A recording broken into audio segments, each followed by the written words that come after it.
Students, myself Vinay Katiyar from Aryan agriculture classes. आप अभी study कर रहे हैं आर्यन एग्रीकल्चर क्लासेस के लिए, और आर्यन एग्रीकल्चर क्लासेस में 12th agriculture foundation, JET, Hindi medium और इंग्लिश मीडियम प्रोवाइड कराए जा रहे हैं। आपको ऑनलाइन यूट्यूब पर मौजूद हैं इनके वीडियोज़, और इन वीडियोज़ से आप अपनी स्टडी कर सकते हैं, रेगुलर स्टडी कर सकते हैं, रेगुलर अपना जो सिलेबस है 12th का और जेट का वो कवर कर सकते हैं, क्योंकि हमारी ऑफलाइन क्लासेस अभी ऑफ है।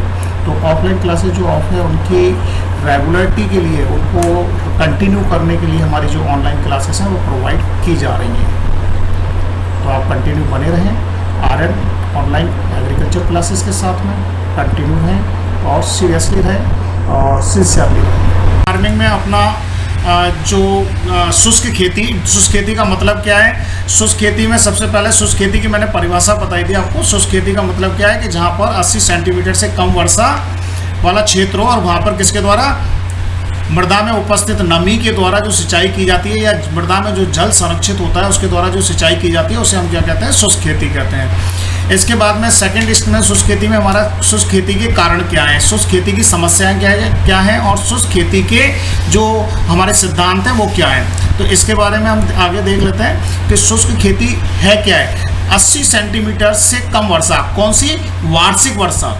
वार्षिक वर्षा का मतलब क्या है? एक वर्ष में होने वाली कुल वर्षा कितनी है। तो 80 सेंटीमीटर का मतलब कितना हो गया?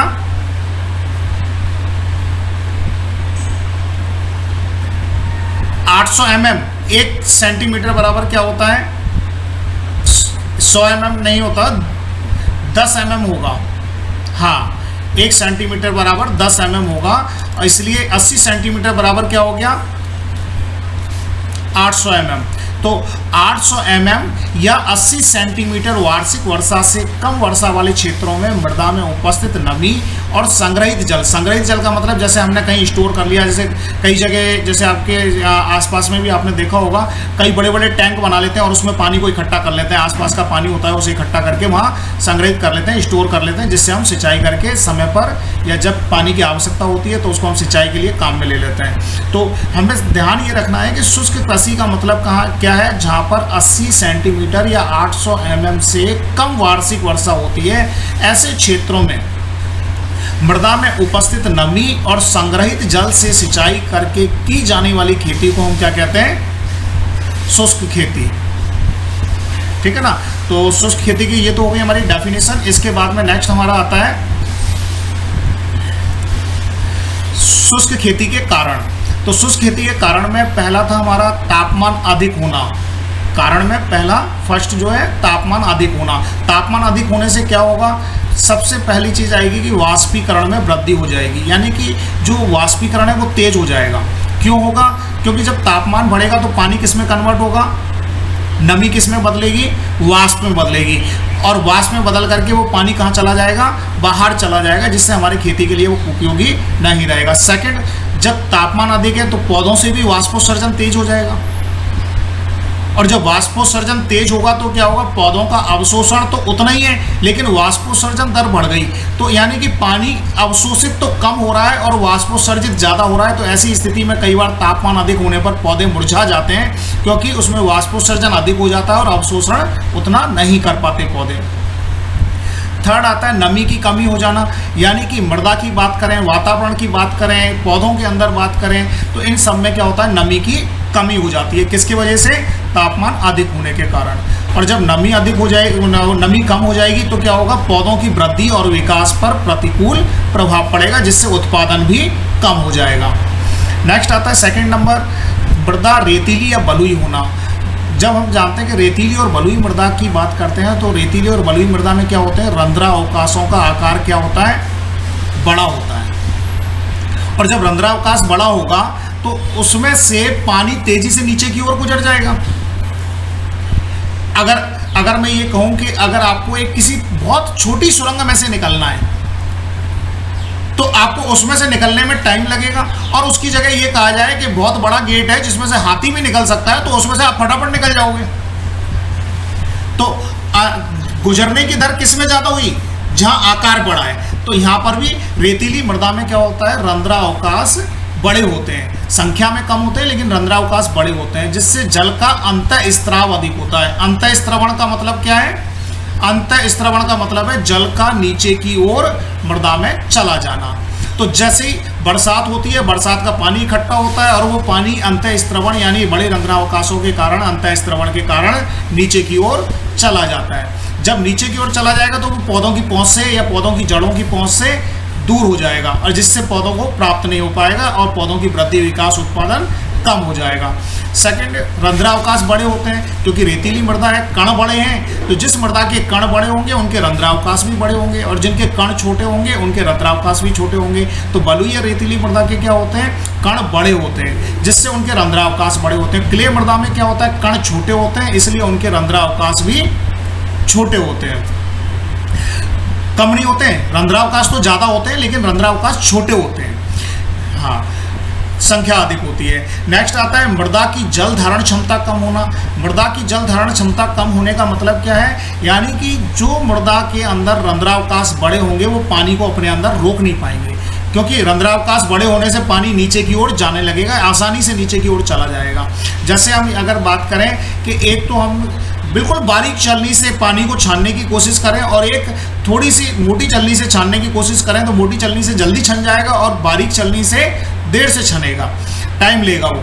तो इसका मतलब क्या है, जितने रंध्रावकाश बड़े होंगे उनकी जल धारण क्षमता उन मृदाओं की कम होगी और जिनके रंध्रावकाश छोटे होंगे उनकी जल धारण क्षमता अधिक होगी। तो यहाँ पर जो बलुई मृदा है, बलुई मृदा की जल धारण क्षमता क्या होगी, कम होगी। बलुई मृदा या रेतीली मृदा क्यों कम होगी, क्योंकि इनके कण बड़े होते हैं और कण बड़े होने की वजह से इनके रंध्रावकाश भी बड़े होंगे जिससे जल तेजी से नीचे की ओर चला जाता है। क्ले मृदा की बात करें, क्ले मृदा के कण छोटे होते हैं इसलिए रंध्रावकाश भी छोटे होंगे और इसीलिए इसमें नीचे जाने की अंतः स्त्रवण दर है जो जल की वो बहुत कम होती है, यानी कि पानी बहुत तेजी से नीचे नहीं जाता है। ठीक है, नेक्स्ट आता है इसके बाद में थर्ड पॉइंट हमारा वर्षा का कम होना। वर्षा का कम होने का मतलब क्या है, यानी कि जो वार्षिक वर्षा है वो वार्षिक वर्षा बहुत कम होती है। जैसा अभी अपन ने देखा कि 80 सेंटीमीटर से कम वर्षा वाले क्षेत्रों में, 80 सेंटीमीटर से कम वर्षा का मतलब क्या हो गया, 800 mm से वार्षिक वर्षा कम होना। तो ऐसे क्षेत्र जहाँ पर वर्षा कम हो रही है तो वहाँ पर क्या होगा, मृदा में नमी कम होगी, मिट्टी के अंदर पानी की मात्रा नहीं होगी, नमी कम होगी। दूसरी चीज आती है उपलब्ध जल। जब मृदा में नमी कम है तो पौधों के लिए या सिंचाई के लिए जो उपलब्ध जल होगा वो भी क्या हो जाएगा, कम हो जाएगा, उसकी मात्रा कम रहेगी। फिर इसके बाद में आता है खेती के लिए पर्याप्त जल ना मिलना, यानी कि जो हम खेती करना चाहते हैं, चाहे हम किसी तरह की शुष्क खेती करें या किसी तरह की खेती करें, उनके लिए पर्याप्त जल नहीं मिल पाता है। और इसके बाद में नेक्स्ट हमारा आता है फोर्थ पॉइंट, सही फसल प्रबंधन ना होना।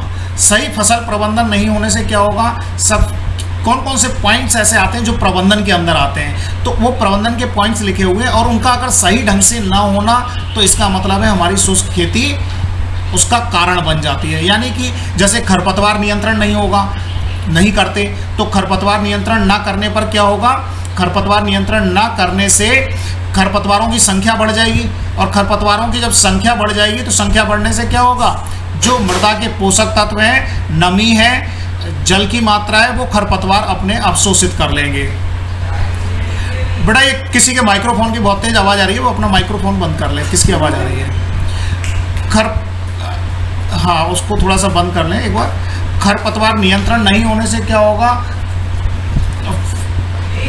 मृदा में नमी की कमी हो जाएगी, हाँ, यानी कि जल की हानि ज्यादा होगी क्योंकि उसको कौन अवशोषित कर लेगा, खरपतवार अवशोषित कर लेंगे। और खरपतवारों के अवशोषित होने से एक तो पानी के साथ क्या अवशोषित करेंगे, पोषक तत्व भी, क्योंकि पानी पोषक तत्व क्या होते हैं, जल में घुलनशील होते हैं, तो पोषक तत्व भी पानी के साथ खरपतवारों द्वारा अवशोषित कर लिए जाते हैं, जिससे मृदा में नमी की तो कमी होती है, साथ साथ पोषक तत्वों की भी कमी हो जाती है।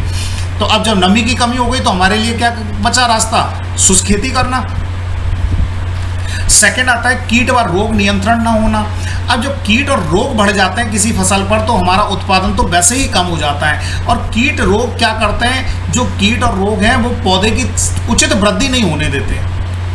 और जब हमारा आर्थिक स्थिति हमारा, हम फसल किस लिए उगा रहे हैं, पैसा कमाने के लिए, जब हमें पूरी अर्निंग नहीं होगी तो अगली बार क्या करेंगे, हम सिंचाई की व्यवस्था अपना पाएंगे क्या कीट रोग के लिए दवाएं खरीद पाएंगे, नहीं खरीद पाएंगे, क्योंकि हमारी आर्थिक स्थिति धीरे धीरे कमजोर हो जाएगी। तो जब हम कीट और रोगों का नियंत्रण नहीं करते तब भी हमारी आर्थिक स्थिति कमजोर होने लगती है, फल उत्पादन कम हो जाता है या फसल उत्पादन कम हो जाता है, जिससे धीरे धीरे आर्थिक स्थिति कमजोर हो जाती है, हम सिंचाई के या अन्य साधन प्रॉपर नहीं जुटा पाते और रास्ता हमारे पास क्या बच जाता है कि ठीक है शुष्क खेती कर लेते हैं, वर्षा आधारित खेती कर लेते हैं, जो होगा देखा जाएगा। ठीक है, तीसरा आता है फसल चक्र ना अपनाना। फसल चक्र का मतलब क्या है,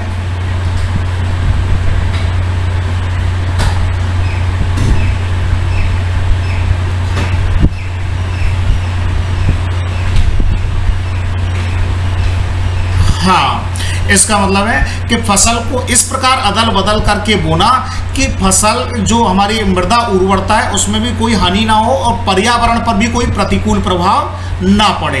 तो फसल चक्र की डेफिनेशन क्या हो गई, फसल को इस प्रकार अदल बदल कर बोना कि मृदा उर्वरता भी बनी रहे, स्थिर बनी रहे और मृदा इसके साथ ही पर्यावरण को भी कोई हानि ना हो। तो इसे हम क्या कहते हैं, फसल चक्र।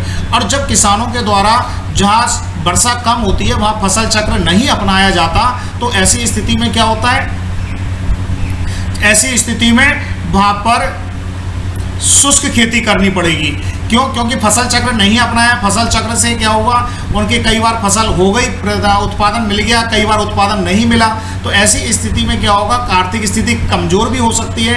दूसरी तरफ अगर हम बात करें फसल चक्र ना अपनाने से मृदा उर्वरता भी कम हो जाएगी, क्योंकि लगातार हम एक ही प्रकार की फसल उगा रहे हैं या ऐसी फसलें उगा रहे हैं जिनसे एक ही स्तर से पोषक तत्व अवशोषित किए जा रहे हैं, तो उससे क्या होगा, मृदा की उर्वरता खत्म हो जाएगी और फसल जो हमारी उत्पादन नहीं दे पाएगी। ठीक है, नेक्स्ट आता है इसके बाद में कार्बनिक खादों का उपयोग ना करना। कार्बनिक खादें क्या करती हैं, कार्बनिक खादों का मतलब क्या है, कार्बनिक खादों का मतलब है, कार्बनिक खादों का मतलब है ऐसी खादें जो प्राकृतिक पदार्थों से बनी हुई हैं, जैसे गोबर की खाद, कंपोस्ट खाद, वर्मी कंपोस्ट, जो प्राकृतिक पदार्थों से जो बनी हुई खादें हैं वो सारी क्या हैं, जिनमें जीवों का अंश मौजूद है, वो सारी खादें क्या हैं, कार्बनिक खादें। कार्बनिक खादों की बात करते हैं तो इनको दो भागों में बांटा जाता है, स्थूल खाद और सांद्र खाद। स्थूल खाद का मतलब है जिनमें कार्बनिक पदार्थ अधिक और पोषक तत्व कम पाया जाता है, उन्हें हम क्या कहते हैं, स्थूल खाद। और दूसरा जो सांद्र खाद का मतलब लिखा दूंगा, सांद्र कार्बनिक कम मात्रा में पाए जाते हैं, उन्हें हम क्या कहते हैं, सांद्र खाद। ठीक है, सांद्र खाद। ठीक है, इसके बाद में नेक्स्ट आता है हमारा, अगर कार्बनिक खादें दो प्रकार की होती हैं, ये अलग से लिख लो, कार्बनिक खादों के बारे में बता रहा हूं मैं, हाँ ऊपर लिख लो कार्बनिक खाद। कार्बनिक खादों में पहला स्थूल खाद, हाँ इसमें पहला स्थूल खाद।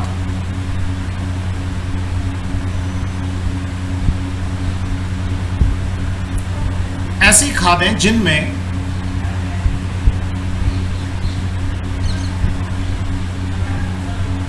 पोषक तत्व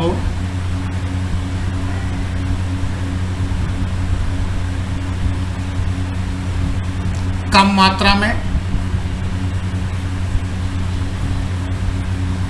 तथा कार्बनिक पदार्थ अधिक मात्रा में पाया जाता है, तथा कार्बनिक पदार्थ अधिक मात्रा में पाया जाता है,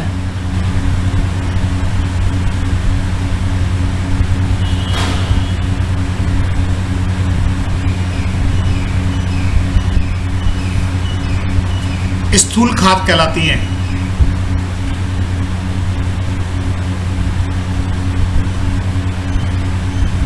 जैसे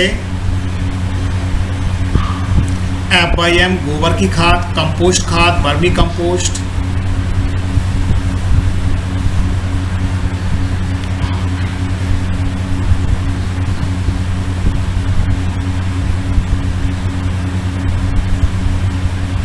लिख लिया। सेकंड लिखें सांद्र खादें।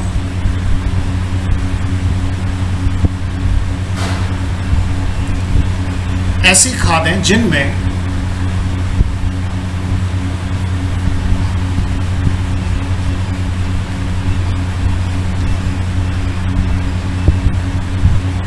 कार्बनिक पदार्थ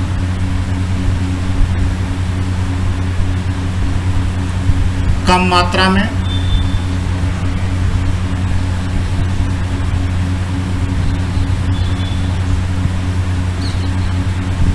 तथा पोषक तत्व अधिक मात्रा में पाए जाते हैं।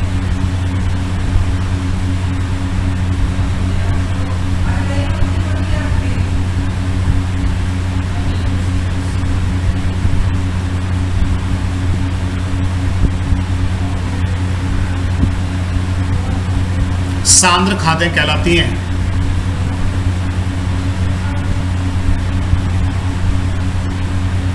जैसे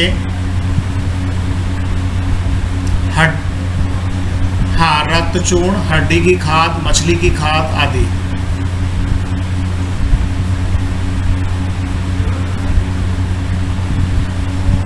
हड्डी की खाद, मछली की खाद आदि।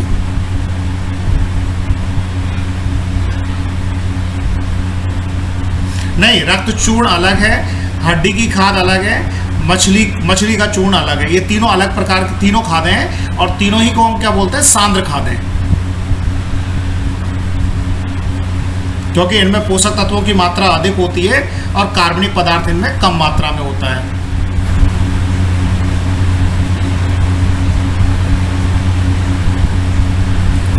इसके बाद नेक्स्ट हमारा आता है उचित भू परिष्करण ना करना।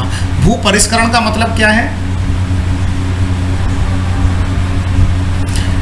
हाँ, मृदा में की जाने वाली जो क्रियाएं हैं, चाहे वो जुताई की बात करें, निराई गुड़ाई की बात करें, पाटा चलाने की बात करें, समतल करने की बात करें, ये सारी क्रियाएं क्या है? भू परिष्करण क्रियाएं। जब मृदा के अंदर उचित भू परिष्करण नहीं किया जाता तो भी हमारी शुष्क खेती की स्थिति आ जाती है, क्योंकि भू परिष्करण से क्या होती है? मृदा की जल धारण क्षमता बढ़ती है। नीचे अधो मृदा में जो कठोर परत बन जाती है, जिससे पानी नीचे नहीं जा पाता, वो परत टूट जाती है। और इसके अलावा भू परिष्करण करने से जो वाष्पीकरण है, वो वाष्पीकरण भी कम होता है। तो इस तरीके से भू परिष्करण एक उचित मात्रा में अगर भू परिष्करण किया जाए तो वो शुष्क खेती के लिए लाभदायक होता है, लेकिन आवश्यकता से अधिक अगर भू परिष्करण कर दिया जाए तो वो भी हमारे खेती के या उचित खेती के विपरीत हो जाता है। तो भू परिष्करण हमें ज़्यादा भी नहीं करना चाहिए और कम से कम यानी कि न्यूनतम करना चाहिए जितनी आवश्यकता हो। उससे ज़्यादा अगर भू परिष्करण करते हैं तो भी हानिकारक होता है, और अगर बिल्कुल भू परिष्करण नहीं करते तो भी हमारे लिए हानिकारक होता है, क्योंकि मृदा की सतह कठोर हो जाती है, पानी ऊपर से बह करके नष्ट हो जाता है, और हमें जो आवश्यकता होनी चाहिए कि मृदा के अंदर वो पानी संचित हो, वो पानी संचित नहीं हो पाता, क्योंकि मृदा में क्या होता है? कठोर सतह का निर्माण हो जाता है। नेक्स्ट आता है लंबी अवधि वाली फसलें बोना। लंबी अवधि वाली फसलें बोएंगे तो जितनी फसल की अवधि लंबी होगी उतनी पानी की अधिक आवश्यकता होगी। जैसे अगर मान लो एक आदमी एक दिन में जितना पानी पीता है, 4 दिन में उतना ही उसका 4 गुना पानी पी लेगा लगभग। तो अवधि बढ़ने पर क्या हुआ? उपभोग बढ़ा। तो इसी तरीके जब फसल की अवधि लंबी होती है, लंबी अवधि वाली फसलें बो दी जाती हैं, तो लंबी अवधि वाली फसलों से क्या होता है? जल मांग बढ़ जाती है। और हमारे पास शुष्क खेती कर रहे हैं तो पहले ही जल की कमी है, तो ऐसी स्थिति में हमें करना क्या चाहिए? हमें कम अवधि वाली फसलें बोनी चाहिए। लेकिन कई बार किसान क्या करता है? लंबी अवधि वाली फसल बो देता है और उसके लिए पानी की आपूर्ति नहीं कर पाता, जिससे अच्छा उत्पादन भी नहीं मिल पाता, और जो पानी सिंचाई जो सुविधाएं जुटाई थी वो भी बेकार हो जाती हैं। नेक्स्ट इसके बाद में आता है फसल व उसकी किस्में सूखे के प्रति सहनशील ना होना। जब हम शुष्क खेती कर रहे हैं तो हमें ये ध्यान रखना है फसल ऐसी हो जो सूखे के प्रति सहनशील हो। दूसरी उसकी किस्में होती हैं, वो उसमें किस्मों में भी हम ऐसी किस्में छांट करके बोएं जो सूखे के प्रति सहनशील हो, यानी अगर पानी की कभी कमी भी पड़ जाए तो फसल पर कोई प्रतिकूल प्रभाव ना पड़े, वो उसके प्रति सहन कर सके, उस पानी की कमी को सहन कर सके। नेक्स्ट आता है जल संरक्षण ना अपनाना। अब जहाँ शुष्क खेती की जाती है वहाँ पर जल संरक्षण के तरीके नहीं अपनाए जाते। जैसा अभी ऊपर ही अपन ने देखा, कार्बनिक खाद का उपयोग नहीं करते। कार्बनिक खाद क्या करती है? मृदा में जल धारण क्षमता को बढ़ाती है, मृदा ताप को नियंत्रित करती है, वाष्पीकरण वाष्पोत्सर्जन को कुछ हद तक कम करती है। फिर इसके अलावा मृदा के अंदर जो नमी की मात्रा उसे काफ़ी समय तक बनाए रखती है। सूक्ष्म जीवों की सक्रियता को बनाए रखती है। तो ये जब हम कार्बनिक खादों का उपयोग नहीं करेंगे तो ये सारी चीज़ें नहीं हो पाएंगी। इधर जल संरक्षण की बात करें, कार्बनिक खाद नहीं उपयोग में ले रहे हैं तो उससे क्या होगा, जल संरक्षण भी नहीं हो पाएगा मृदा के अंदर, यानी मृदा की जो जल धारण क्षमता है वो नहीं हो पाएगी, डेवलप नहीं हो पाएगी। क्यों? क्योंकि शुष्क खेती हो पा रही है जहाँ पर रेतीली मृदा है, और रेतीली मृदा की पहले ही जल धारण क्षमता कम है, तो अगर उसके अंदर हम कार्बनिक पदार्थ का उपयोग नहीं करेंगे तो नेचुरल है कि मृदा की जो जल धारण क्षमता है वो कम हो जाएगी, तो जल संरक्षण मृदा में नहीं हो पाएगा। नेक्स्ट इसके बाद में आती हैं शुष्क खेती की समस्याएं। शुष्क खेती की समस्याओं की अगर हम बात करें तो शुष्क खेती की समस्याएं में सबसे पहली आती हैं जलवायु संबंधी समस्याएं। जलवायु संबंधी समस्याओं में सबसे पहला है कम वर्षा होना, यानी शुष्क खेती कर रहे हैं तो नेचुरल है वर्षा कम हो रही है, और जब औसत से वर्षा कम होती है तो हमारे पास रास्ता सिर्फ एक ही बचता है कि हम शुष्क खेती करें, पानी का संरक्षण करें, उस संरक्षित जल का बहुत सीमित मात्रा में सदुपयोग करें, दुरुपयोग ना होने दें। तो वर्षा का कम होना किसकी समस्या है? शुष्क खेती की समस्या है। हमें कितना चाहिए? कम से कम 80 सेंटीमीटर से कम, लेकिन 80 सेंटीमीटर से कम जितनी वर्षा, अगर वो 50 भी हो जाए, 40 भी हो जाए, उतनी भी ना हो, तो ऐसी स्थिति में हम शुष्क खेती भी नहीं कर पाते। सेकंड आता है तापमान का अधिक होना। जब तापमान हाँ नहीं, लिखने की जरूरत नहीं है, ये लिखना हो ना, लिखने की जरूरत नहीं है। लिखने के लिए मैं इसको वीडियो ये जो है ना पूरा रिकॉर्ड कर रहा हूँ, स्क्रीन रिकॉर्डिंग कर रहा हूँ, और स्क्रीन रिकॉर्डिंग पे मैं ये सेंड कर दूंगा, ठीक है ना। मैं इसे स्क्रीन रिकॉर्डिंग में सेंड कर दूंगा, ठीक है। आवाज नहीं आ रही?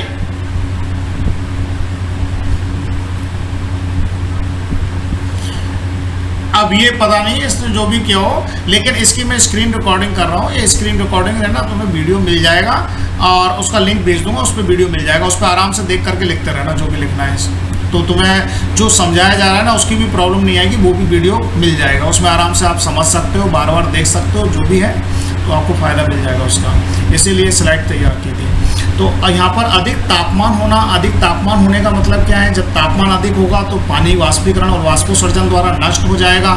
जहाँ शुष्क खेती की बात करते हैं तो वहाँ 80 सेंटीमीटर से कम वर्षा होती है, और जो पानी मृदा को मिल पाता है वो भी अधिक तापमान की वजह से क्या हो जाता है? वाष्पीकृत हो जाता है, वाष्पोत्सर्जित हो जाता है, जिससे शुष्क खेती नहीं हो पाती।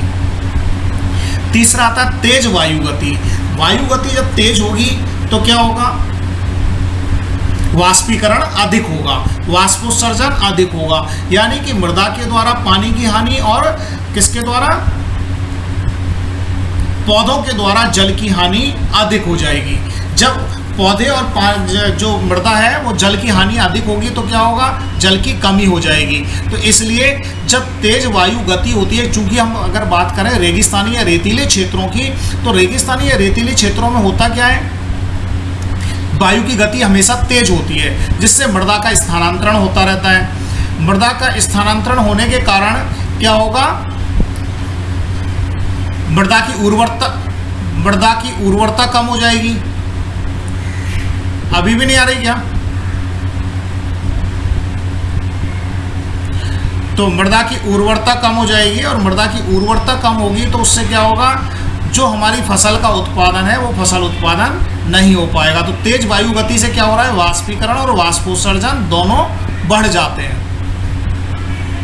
हाँ, जिससे जल की कमी हो जाती है मृदा के अंदर, और शुष्क खेती हम नहीं कर पाते। नेक्स्ट है कम आर्द्रता को होना। चूंकि तापमान अधिक है और वायु गति तेज है तो वातावरण में आर्द्रता कम हो जाती है, और जब वातावरण में आर्द्रता कम होगी तो फसल की जल मांग बढ़ जाएगी। जैसे अगर हम गर्मी में बात करें, जब खूब तेज गर्मी पड़ती है, लू चलती है, तो हमें प्यास अधिक लगती है, और अभी बरसात के मौसम की बात करें तो हमें इतनी प्यास नहीं लगती। क्यों? क्योंकि वातावरण में आर्द्रता हो गई, जिसके कारण हमारी जल मांग कम हो गई। लेकिन जब गर्मी में लू चलती है तो हमें प्यास बहुत लगती है। उसका कारण क्या है? कि वातावरण में आर्द्रता कम हो जाती है, जिससे हमारी जल मांग बढ़ जाती है। जब जीव जंतुओं की जल मांग बढ़ सकती है तो तेज वायु गति और गर्म तापमान या अधिक तापमान से पौधों की भी जल मांग बढ़ जाती है। नेक्स्ट आता है इसके बाद में मृदा संबंधी समस्याएं।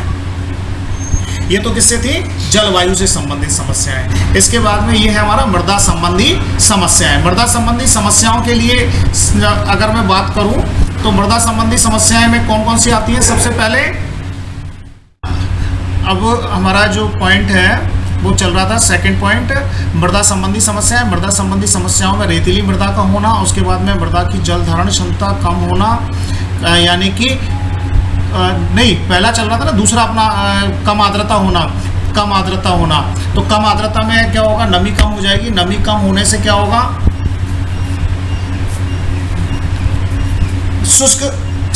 शुष्क खेती में भी हमारी समस्या आ जाएगी, क्योंकि नमी की कमी हो चुकी है। तो शुष्क खेती भी हम नहीं कर पाएंगे, यानी शुष्क खेती के लिए समस्या उत्पन्न हो जाएगी। इसके बाद में मृदा संबंधी समस्याओं में था रेतीली मृदा का होना, जिसमें मैंने बताया था कि मृदा रेतीली मृदा होगी तो उसके क्या होंगे? कण जो है बड़े होंगे, और कण बड़े होने से क्या होगा? रंध्रावकाश बड़े होंगे। रंध्रावकाश बड़े होंगे तो उनकी जल धारण क्षमता कम होगी और अंतःस्त्रवण बढ़ जाएगा, अंतःस्त्रवण बढ़ जाएगा। ठीक इसी तरीके से मृदा की कम जल धारण क्षमता का होना, मृदा जब चूंकि रेतीली मृदा है, कण बड़े हैं, तो मृदा की जल धारण क्षमता भी कम होगी। क्यों कम होगी? क्योंकि उसमें रंध्रावकाश बड़े हैं। थर्ड, मृदा में कार्बनिक पदार्थों की कमी होना। कार्बनिक पदार्थों की कमी होने का मतलब क्या है? कार्बनिक पदार्थ क्या करते हैं? मृदा के अंदर मृदा के कणों को एक तो आपस में चिपकाए हुए रखते हैं, जिससे मृदा का क्षरण नहीं हो पाता जल्दी।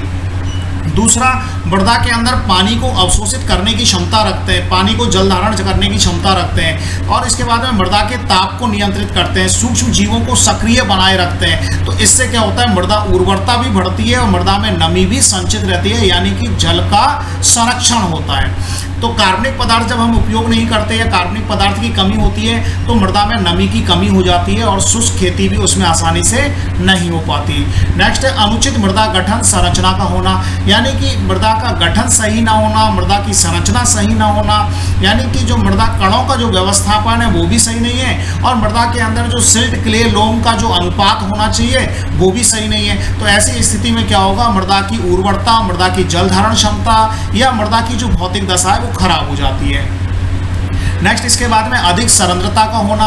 अधिक सरंध्रता का मतलब क्या है? जब रेतीली मृदा है तो कण बड़े हैं, कण बड़े हैं तो रंध्रावकाश बड़े हैं, तो सरंध्रता क्या हो गई? ऑटोमेटिकली बढ़ गई।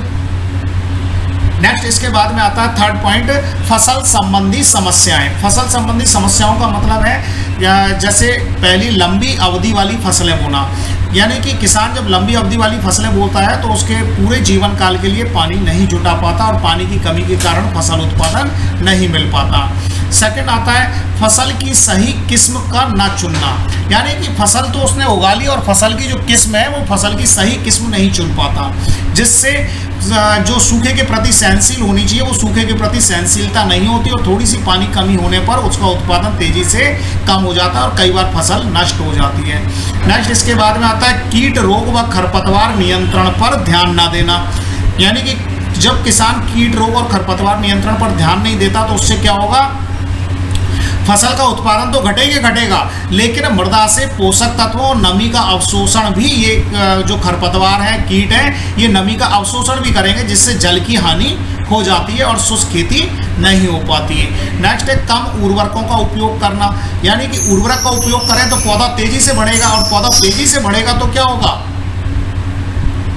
फसल जल्दी तैयार हो जाएगी। तो यहाँ पर तो कम उर्वरक के उपयोग से क्या होता है? कम उर्वरकों का उपयोग करेंगे तो फसल हमारी जो समय पर तैयार नहीं हो पाती, धीरे धीरे वृद्धि करती है, यानी कि बहुत लंबा टाइम खींच जाती है, जिससे फसल का उत्पादन या शुष्क खेती में हमारे लिए प्रॉब्लम खड़ी हो जाती है। नेक्स्ट इसके बाद में आता है जल संरक्षण ना करना। जो वर्षा का जल मिलता है या किसी अन्य तरीके से हमारे पास कोई जल आ रहा है तो हम उसका संरक्षण नहीं कर पाते। अब जैसे अगर हमने रेतीली मृदा में सिंचाई कर दी तो सिंचाई पानी ज़्यादा मिल गया तो इतनी सिंचाई कर दी कि वो पानी जड़ के नीचे पहुँच गया, उस पानी का हमारे लिए कोई यूज नहीं है। तो ऐसी स्थिति में जल का प्रॉपर संरक्षण करना भी बहुत ज़रूरी है। अगर हम जल का संरक्षण नहीं करते तो ऐसी स्थिति में हमारी जो शुष्क खेती की समस्याएं हैं वो कई सारी समस्याएं एक साथ उत्पन्न हो जाती हैं, जिससे हम शुष्क खेती नहीं कर पाते। ठीक है ना?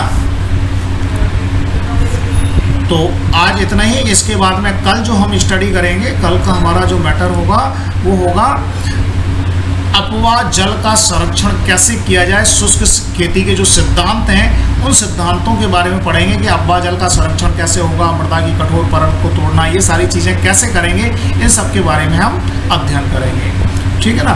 तो आज का हमारा जो टॉपिक था वहाँ कंप्लीट होता है।